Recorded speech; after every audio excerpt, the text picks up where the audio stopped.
बने गोल लला मैं का चीज खावत हस। खाई का खावे का तो बाहर के मत खा कर, तबीयत खराब होते तो मुंह लफाड़ देत हस। बाहर का नो है दुकान पे।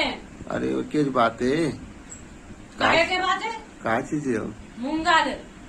अच्छा, फिर कैसे छोटे छोटे दिखत है वो? कब वाला तो छोटे छोटे लगा था। नान नान है भाई पूरा कैसे हैं?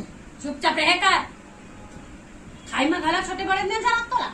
अरे दाना छोटे है, मूंग दाल के नहीं तो दाना बड़े रहते।